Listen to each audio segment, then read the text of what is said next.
پتہ ہے عورت کی سب سے بڑی خوبی کیا ہے؟ وہ بات بات پہ مرد کی طرح مردانگی نہیں دکھاتی، وہ مرد پہ تھپڑوں کی بارش نہیں کرتی، وہ مرد کو اس کی اولاد کے سامنے گندی گالیاں نہیں دیتی، وہ غیرت کے نام پہ مردوں کو قتل نہیں کرتی، وہ بھوکے بھیڑیے کی طرح کسی پہ جھپٹ کے اس کا ریپ نہیں کرتی، وہ مرد کو غصے میں طلاق نہیں دیتی، وہ گلیوں بازاروں میں مرد پہ آوازیں نہیں کھینچتی، وہ مرد جو کہتے کہ عورتوں کی عقل اس کے گھٹنوں میں ہے اصل میں وہ پاگل ہے۔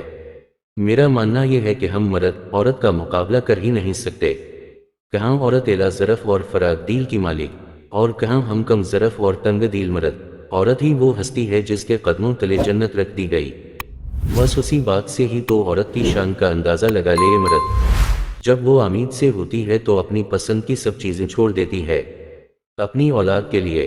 جب اولاد جنم دیتی ہے تو زندگی اور موت کی کشمکش میں ہوتی ہے، پتہ ہی نہیں ہوتا کہ جیے گی یا مر جائے گی۔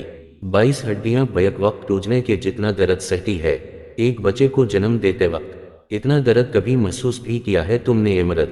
عورت بہت ہی پیاری چیز ہے، یہ مرد کے کردار پہ انگلیاں نہیں اٹھاتی، یہ مرد کو اس کے ماضی کے تلے نہیں دیتی۔ عورت بیٹی ہے تو رب کی رحمت ہے، ماں ہے تو قدموں تلے جنت لیے پھرتی ہے۔ وہ کسی نے کیا خوب کہا ہے کہ وجود ذہن سے ہے کائنات میں رنگ۔ بس میرا مقصد یہ ہے کہ عورت کے مقام پہچان اور ان کی عزت کرنا سیکھیں۔